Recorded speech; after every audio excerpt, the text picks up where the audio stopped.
menos aerofólio que o Senna. E o Senna dizia exatamente que ia usar menos aerofólio agora no treino da tarde para tentar aproveitar essa parte rápida. O Rio no treino pela manhã sempre foi mais rápido nessa parcial de reta e toda aquela parte de curva alta até a freada do que eles chamam freada do fim do retão. E uma batida forte aí também.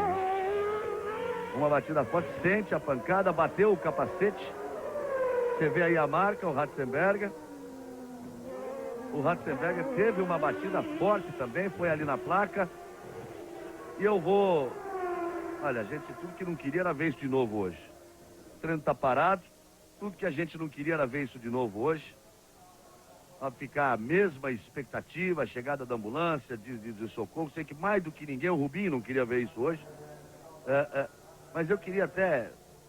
A gente fica sempre aí a torcida acompanhando a retirada. Parece desacordado o Ratzenberger. A cabeça caída de lado, você vê que a pancada foi forte no capacete.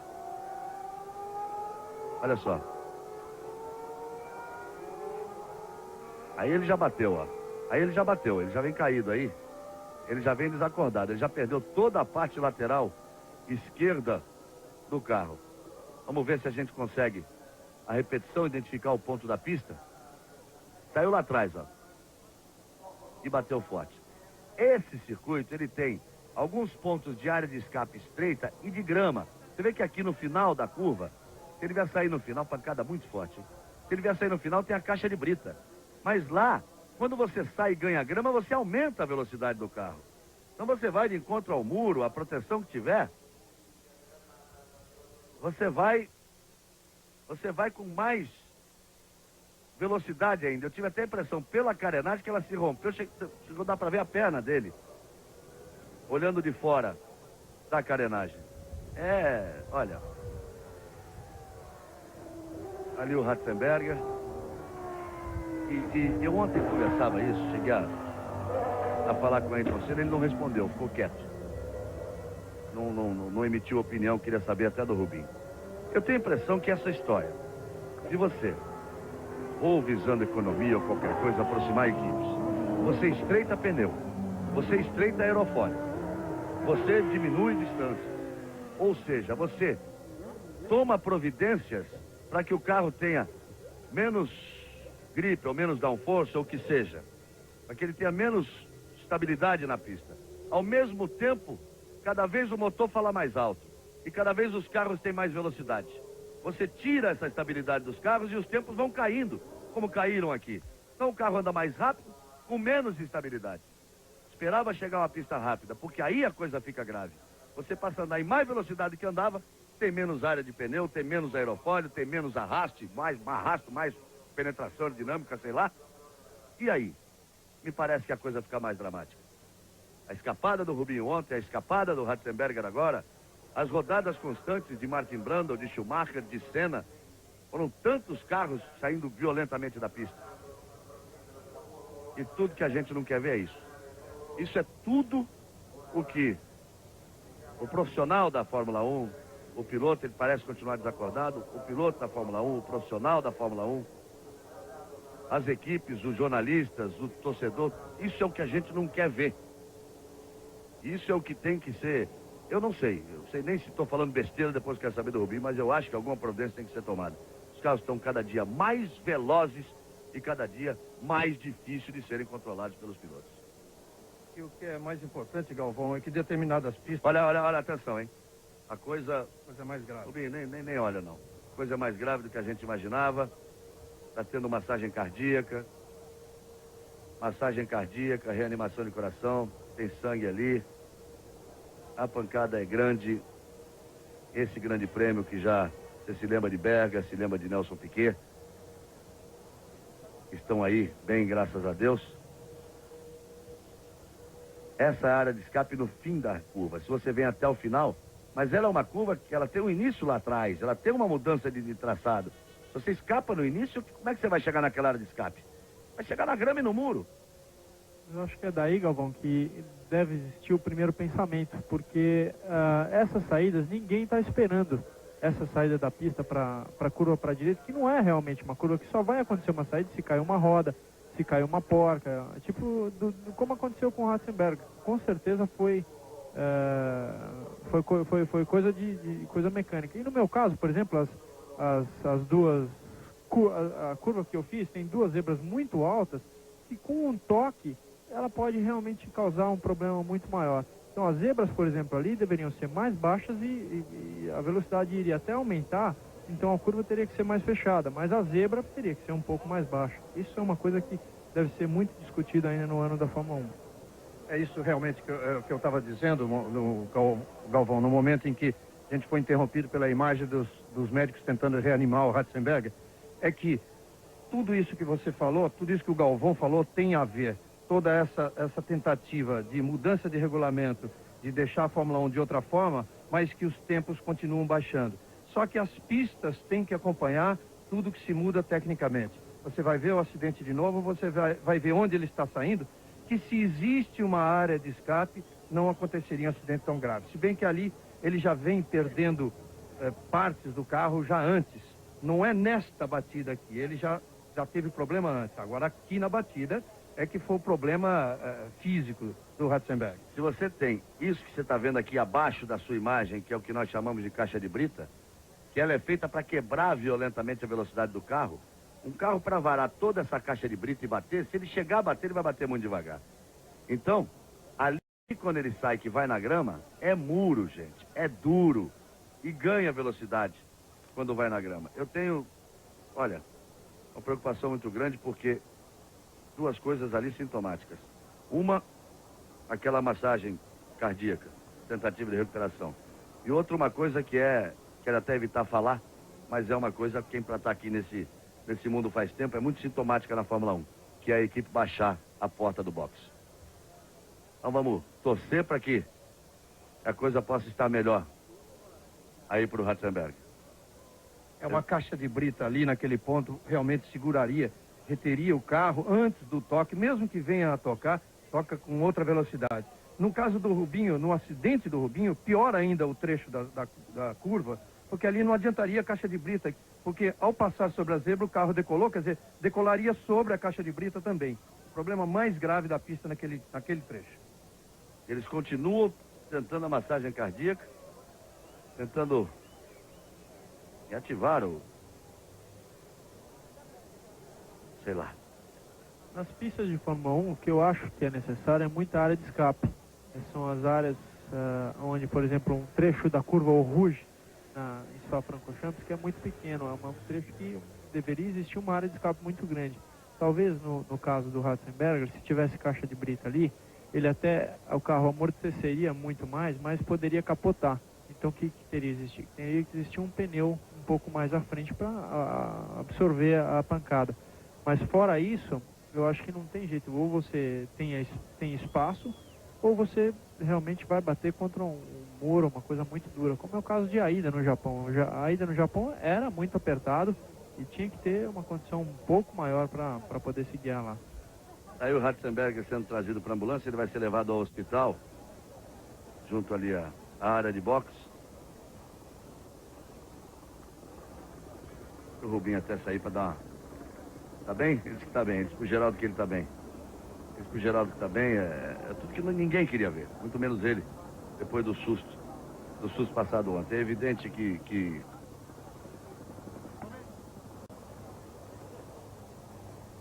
é evidente que o Cabrini, nessa altura, já está ali, correndo atrás, para buscar maiores informações. O treino completamente paralisado, já há 14 minutos. E mais uma vez a gente vai ver o acidente. Ele já vem lá de trás, ele vem fora da pista, ele vem reto, olha. Sabe se quebrou? Ele vem de lado ali.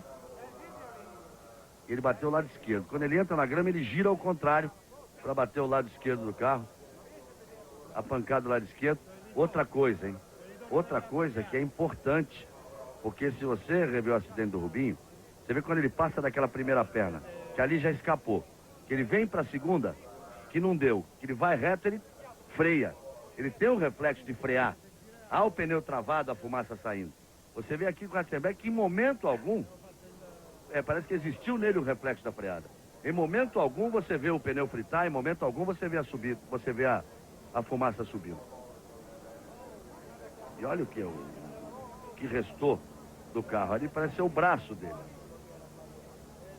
O braço dele, ou seja, rompeu inteiramente o cockpit, por mais Kevlar, fibra de carbono que seja. Esse elogio constante que a gente tem dado faz a crítica a essas tentativas, ou talvez uma certa irresponsabilidade nessas mudanças, mas os carros eles têm buscado a segurança quanto à durabilidade do carro, do cockpit. O carro às vezes se desmancha e o piloto permanece dentro do cockpit ali, ele permanece inteiro. Mas há que lembrar sempre que esse é um carro que está estreando na Fórmula 1, né? Carro novo, um carro que vem para a sua terceira corrida.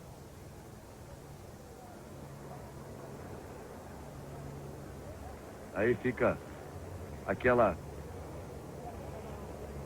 mesma angústia do dia de ontem, as pessoas que vão começando a se acumular ali na frente da porta do hospital. É uma consternação geral, realmente, lembrando sempre que o Cabrini está correndo atrás da notícia para você. O acidente aconteceu com 18 minutos e 40 segundos de treino. Nós estamos a 1 hora e 18 minutos aqui, 8 horas e 18 minutos da manhã aí no Brasil. Já vamos com 8 horas e 29 minutos, chegando a 8 horas e 30 minutos. Aí horário de Brasília. E realmente, o Syntec 4 do Ratzenberger, poucas vezes a gente viu assim um carro tão destruído. A pancada foi forte, o Rubinho vai tomar um ar ali, tá numa boa, hein? É que a gente queria só falar de coisa boa. Aí, desde o início, veja só. Agora sim, buscando a imagem em slow motion, em câmera lenta. Ele sai do quadro porque é uma câmera de recuperação, uma câmera que não está apostada para acompanhar. Esse é um carro, já voou alguma coisa ali, você viu? Olha só, parte da carenagem do carro. Sai o aerofólio do carro, voa o aerofólio do carro antes da batida, por isso que ele já sai descontrolado. Aí você vê parando a imagem que é o aerofólio do carro que voa. É, a preocupação era essa, se realmente o aerofólio, ele perde o apoio traseiro, aí o carro já sai girando, já sai completamente sem controle, e aí a gente se lembra de um grande piloto, de uma figura, que perdeu um aerofólio num treino na França, o Hélio de Angelis, em Paul Ricard, e ali faleceu o Hélio de Angelis num treino, quando no final da reta, dos boxes, olha só, é impressionante.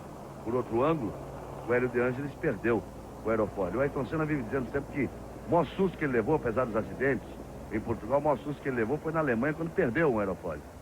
Quando vinha com o carro a mais de 300 km por hora e perdeu um aerofólio, o carro sai completamente da mão do piloto. Sai completamente do domínio. Ele passa a ser de condutor, ele passa a ser passageiro. Fica por conta da fortuna, fica por conta de Deus.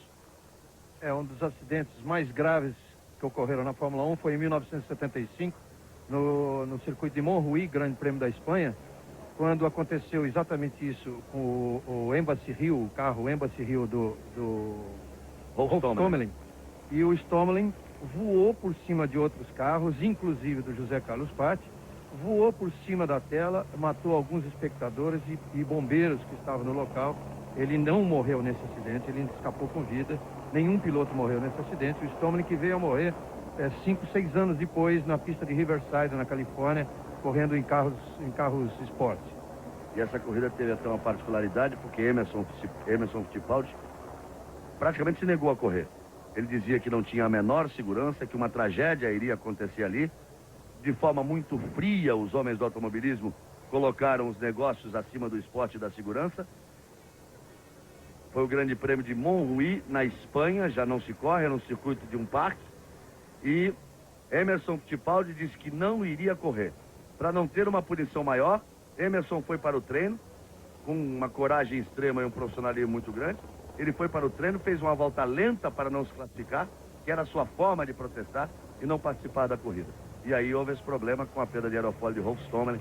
Ele passou por cima da cabeça do pátio, por cima do carro do pátio, e foi atingir muitos espectadores para o lado de lá do guarda-reio. Depois dessas histórias, a Fórmula 1 mudou bastante. Há muitos anos não temos um acidente, graças a Deus, um acidente fatal que a gente fica esperando.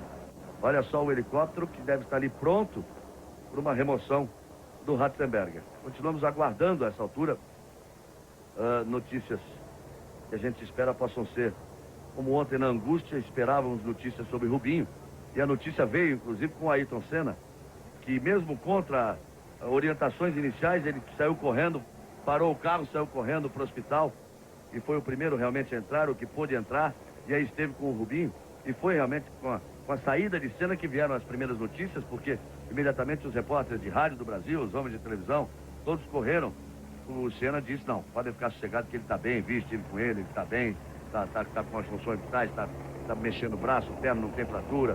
Então o Senna que era o homem da boa notícia ontem. A gente fica esperando que alguém possa trazer uma notícia também um pouco melhor em relação ao Ratzenberger. O Roland Ratzenberger é austríaco, ele nasceu no dia 4 de julho de 1962, tem 31 anos, é solteiro. Ele começou a sua carreira em 83 na Fórmula Ford 1600, correndo na Inglaterra. Depois disputou campeonatos alemães, o campeonato alemão e o campeonato austríaco.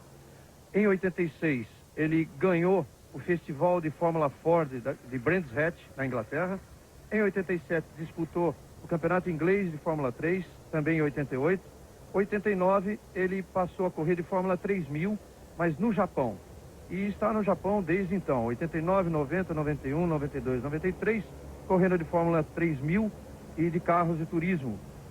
Disputou também e foi vencedor na sua classe, quinto colocado no geral, nas 24 horas de Le Mans em 93 e 94, vencendo seu primeiro ano na Fórmula 1. Aí o pronunciamento, o helicóptero vai. Deve estar se deslocando para o Hospital Maggiore de Bolonha, onde o Rubinho esteve ontem durante a noite. Graças a Deus, repito, saiu muitíssimo bem hoje pela manhã. Deve estar se deslocando aí para o Hospital Maggiore de Bolonha, o helicóptero de serviço do Ratzenberger. Mesmo hospital para onde foi levado o Berger naquele acidente na Tosa, quando o carro explodiu com uma bola de fogo. Do acidente também de Nelson Piquet, que foi levado para lá, e ontem o nosso Rubinho também foi levado para o Maggiore da cidade de Bolonha, que fica a pouco mais de 20 quilômetros daqui. Vamos aguardar ainda essas imagens de helicóptero. Saiu um helicóptero, agora esse parece ser um helicóptero médico realmente, parece pela pintura ali. Está preparado, parece aquele helicóptero, um helicóptero TI. Não sei, ele vem chegando ali, a TV italiana mostrou aquele helicóptero saindo. Vamos ver, vamos acompanhar as imagens aí, para que se possa ter uma posição mais clara. Continua aguardando o retorno do Cabrini, que está seguramente correndo atrás de todas as informações. Esse é um canto onde as pessoas usam como passagem para o estacionamento. É um canto em que ninguém fica. É um canto em que ninguém quer ficar. É um canto em que ninguém que vive esse esporte, que como nós passou grande parte da vida nesse meio, é um canto que ninguém quer frequentar. É um canto que foi frequentado ontem por praticamente todo o circo e volta a ser ali uma consternação, frequentado por muita gente hoje. Ayrton Senna. Ontem ele teve aquela preocupação de correr para o hospital e agora largado ali, parece que próximo também. Vamos ver, ele vai de carro. Ele está indo de carro. Assume realmente, o Senna, com a sua experiência, com a sua importância, assume essa condição de liderança. Ontem ele parou o treino e foi para ver o Rubinho, e dá a impressão agora de que pegou o carro de direção da prova e vai para ver o local do acidente. E se desloca para ver o local de acidente. Isso é muito importante. Essa posição existiu com o Stewart, essa posição existiu com o Nick Lauda, essa posição existiu com o Emerson Fittipaldi, e essa posição parece voltar a existir com o Ayrton Senna nesse momento. Ontem o comentário da atitude de Senna é que ele, o grande campeão da pista, se mostrou um grande campeão fora dela também, com toda essa preocupação. E parece que ele está aí exatamente para, em nome dos pilotos, e checar as condições. Aí o carro de direção da prova, exatamente para lá que ele se dirige. Chegou a existir, inclusive, uma associação que se chamava GPDA, Grand Prix Drivers Association, Associação dos Pilotos de Grand Prix, que teve a presidência do Stewart, teve a presidência do Lauda. Não tenho absoluta certeza se Emerson chegou a ser presidente do GPDA, mas tinha, durante uma época, ele era o homem a comandar e cuidar dessa parte de segurança, desse contato com os construtores e com os homens da Fórmula 1. Não existe mais a associação, quer dizer, não é um órgão oficial, mas aí o comissário explicando ali para o Senna, ele gesticulando, mas mesmo sem o órgão oficial, parece que, Reginaldo, que o Senna assume e chama para si essa responsabilidade. Essa é uma posição de um tricampeão, tem que ter a experiência, tem que ter o respeito de todos os pilotos, organizadores. É a posição que o Senna assume hoje. A GPDA foi criada na época de Emerson e Jack Stewart. O Jack Stewart sempre presidiu, o Nick Lauda tomou essa liderança por algum tempo. E quando o Jack Stewart se retirou, o presidente natural seria o Emerson, que já tinha, politicamente já era bastante atuante junto aos pilotos. O Emerson só não quis assumir a presidência porque os pilotos convenceram o Stewart, ainda que fora da Fórmula 1, a ser mantido na presidência, até porque ele passaria a ter mais tempo para cuidar, principalmente da segurança, que era o objetivo assim mais importante da GPDA quando foi criada. A associação perdeu seu valor depois, houve atritos aí com FOCA, com FIA, enfim, ela perdeu seu valor e ela acabou sendo recriada com outro nome. Se você, telespectador que acompanha bem a Fórmula 1, vai se lembrar que houve uma crise política muito grande em 1982, por ocasião do Grande Prêmio da África do Sul. Aí está, repare. Ele agora vai para o UTI, a preocupação ali de alguém cobrindo com lençol para que não se veja. O atendimento foi feito e continua ali a tentativa de massagem cardíaca, tentativa de reanimar o coração do Ratzenberger. Ali ele continua massageando, ele já está tudo o que poderia ser feito no hospital, evidentemente com o atendimento do médico da Fórmula 1, do Sid Watkins, e do chefe médico, o Dr. Giuseppe Piana, o italiano Giuseppe Piana, que é o chefe do atendimento médico aqui no circuito de Imola. Então ele vai realmente ali para o helicóptero da UTI.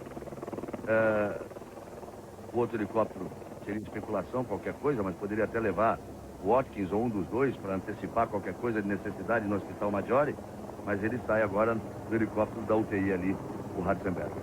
A substituição do helicóptero é mais um sinal de que o acidente foi ainda mais grave, quer dizer, as consequências do acidente foram ainda mais graves que a do Rubinho. O Rubinho foi levado para o hospital ontem, naquele primeiro helicóptero cinza escuro que vocês viram, que deixou esse lugar aí, ficou sobrevoando o autódromo, para que esse helicóptero da UTI pudesse chegar e agora sim ele vai levantar voo, pousar, agora sim ele vai levantar voo em direção ao Hospital Maggiore de Bolonha. É só para completar, Galvão, então o Jack Stewart continuou como presidente e depois que a GPDA foi praticamente extinta, ela foi revigorada, por assim dizer, nesse Grande Prêmio da África do Sul, sob a liderança do Didier Pironi. O Pironi assumiu o papel de presidente e líder. Os pilotos fizeram um movimento contra a tal da superlicença, quando foi criada, num estatuto que regia a superlicença daquela época, que não tem nada a ver com o estatuto de hoje, e que os pilotos se revoltaram, se recusaram a participar dos treinos, aquela coisa toda na África do Sul. E lembra-se naquela oportunidade que eles fizeram um boicote no primeiro treino oficial. Mas eles não conseguiram também levar adiante, porque a pressão dos donos de equipe era tamanha, que eu me lembro que no dia do treino, seria o segundo dia, porque o primeiro eles se reuniram no hotel, ficaram todos juntos no hotel. No segundo treino, no que seria o treino da manhã, o Bernie Ecclestone não deu carro para Nelson Piquet. Era uma punição em cima do campeão do mundo, para mostrar aos outros: olha, vocês não botem as mangas de fora, porque nós temos a força. E aí, perguntado, o Bernie chegou a responder, até de uma forma que ninguém queria ouvir. Ele chegou a responder uma coisa que era séria, fazendo uma brincadeira, dizendo: Não, estou cuidando da saúde do Piquet porque ele não dormiu direito. Nós escolhemos um hotel bom para ele foi para um hotel que não era muito bom, não dormiu direito. Então não vou dar carro para ele agora não, para ele descansar, para ele treinar só de tarde. Era a forma que eles estavam encontrando para pressionar os pilotos, para que os pilotos não pudessem ter essa força. Por isso essa atitude do Ayrton Senna é muito importante nesse momento na Fórmula 1. O helicóptero vai, com ele leva a torcida de todos nós, aqueles evidentemente os austríacos, os mais ligados que aqui estão ao Ratzenberger, mas leva a esperança de todos nós que vivemos esse mundo da Fórmula 1, aí o espanto do torcedor italiano, mas leva a esperança de todos que gostam desse esporte, mas que querem ver o esporte, que querem ver o piloto mostrar o seu talento, a sua habilidade, a sua fantástica capacidade, mas com absoluta segurança. Daqui a pouco nós voltamos ao vivo aqui do Circuito de Imola, buscando maiores informações para você. 9 horas, 18 minutos e 40 segundos, horário aí do Brasil.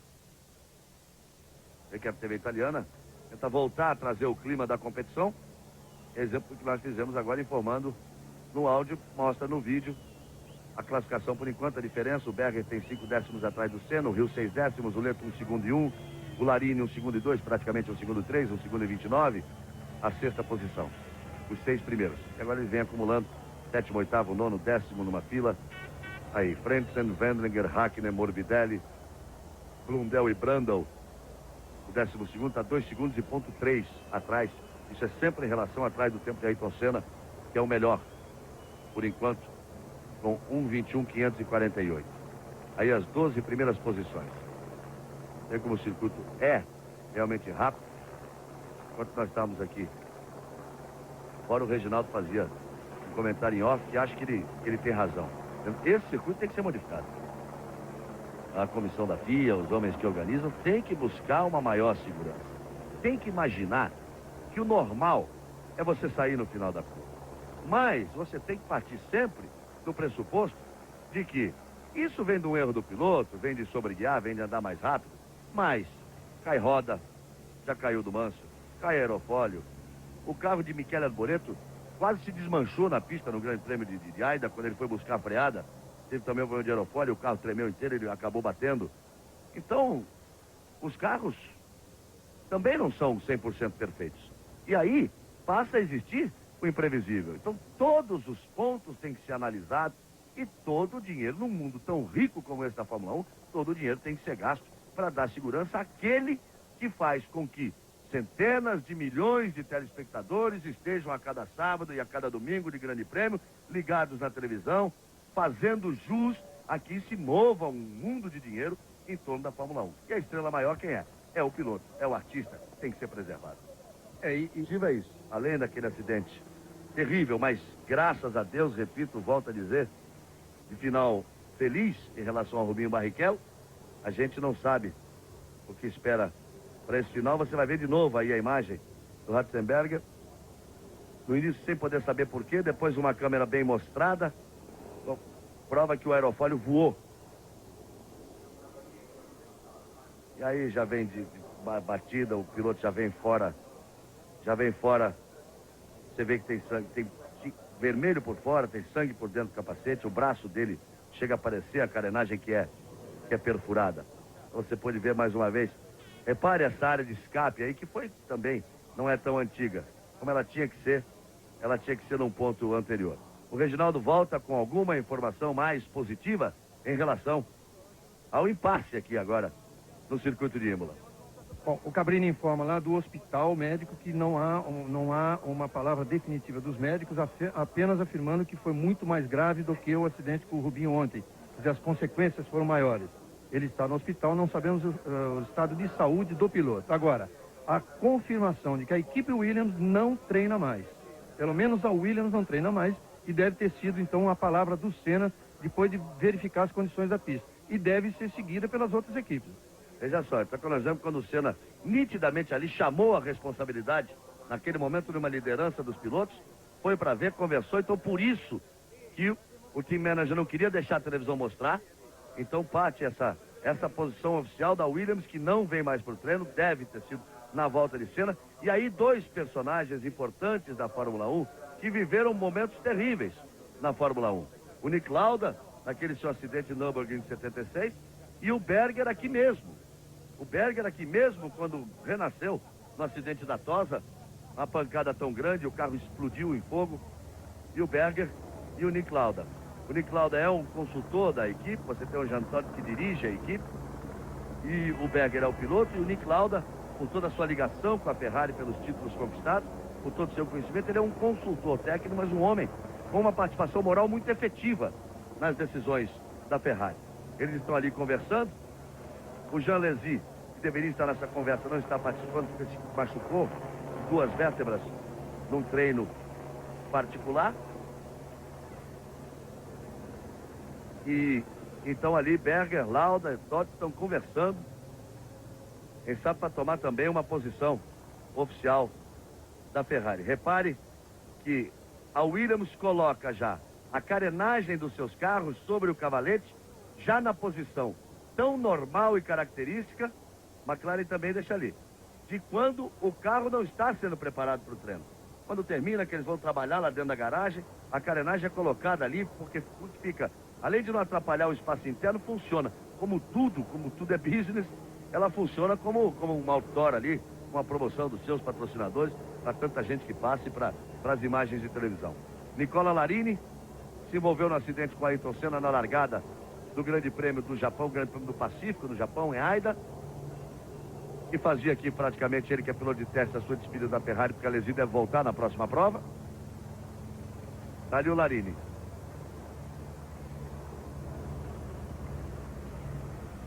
Aquele é um ponto muito alto. Aquele é um ponto muito alto antes da Rouge, é um ponto onde os carros, é o segundo ponto onde os carros passam dos 300 km por hora. Então calcule o que é você vir numa reta. Toda a sustentação, ou seja, toda a aderência, ela tá ali, pesando ali, no spoiler e no aerofólio. Quase 3 toneladas mais evoluídos, os menos. Quando você chega, eu queria saber do Rubinho, só para terminar, Rubinho, só para terminar, o que você acha dessa atitude? Eu acho importantíssima. O Senna, depois que ele foi ver as condições da pista, voltando, da Williams, do Frank ter deixado ele à vontade, ele disse, não vou treinar. A Williams não vai mais treinar. A Benetton assumindo também, não sei se pelo Flávio Ator ou por pressão do Schumacher, também não treinar. O que você acha de como equipes que estão na ponta de tomarem essa posição num momento como esse? Eu acho que é um momento de muita decisão, um momento onde você procura tirar o máximo do carro, e um momento de superafirmação, onde eles dizem não iremos treinar e não vamos. Eu acho que essa é uma afirmação muito exata. Você vê um acidente desse gênero, onde realmente parte do corpo está para fora do carro e você se sente super mal. Eu estou fora do carro, não estou guiando hoje, eu estou me sentindo assim, um pedaço de mim está indo junto ali com o Ratzenberger para dentro do helicóptero, e se Deus quiser ele vai voltar vivo sem problema. Mas vai com ele um pedaço, porque nós, apesar de vivermos aqui brigas e momentos de políticas, nós somos uma família no geral. Eu acho que tudo faz uma grande parte dessa grande família. Eu acho que você vê, por exemplo, o Ayrton ontem comigo, depois do acidente, se preocupando comigo. Eu tenho certeza que esse 21,5 aí, ele poderia ter dado mais se não tivesse acontecido comigo. Então eu acho que esses momentos são às vezes os momentos mais felizes que nós temos nas nossas vidas. Não é nem mais importante às vezes você cruzar uma bandeirada, e sim ter um amigo do seu lado que tente entrar na sala de qualquer jeito para ver como você está, e principalmente um amigo que é há muito tempo um ídolo para mim. Então eu fico muito contente, e agora ele foi até lá ver como estava a pista. Eu acho que decididamente eu também decidiria parar, apesar de que as equipes lá de trás são sempre as que precisam mais de resultado, e por exemplo o Christian acho que deveria continuar para tentar uma melhor classificação, mas de outra forma acho que deveriam se parar e esperar. Grande Rubinho, brilhante. Deus te abençoe. Nos vemos em Mônaco, dentro do carro, largando lá na frente. Grande Rubinho. Então fica aí o posicionamento das equipes principais, e a gente continua aguardando uma definição do que vai acontecer na sequência dos treinos do Grande Prêmio de Imola. Reaberta. Já nós vamos completar 1 minuto que a pista foi reaberta, os motores voltam a roncar E os carros vão para a pista. Teve a McLaren ali parada. Portanto, Senna, Hill, Schumacher e Leto estariam fora. A briga fica pelas posições mais abaixo, ou até se o Berger, que fez 22,1, fez 6 décimos menos do que Ayrton Senna, teria condições de buscar esta pole position do Senna. Ou pelo menos tirar Schumacher da primeira fila. Schumacher fez 21,88 e o Berger tem 22,11. Com 23 centésimos de diferença, portanto.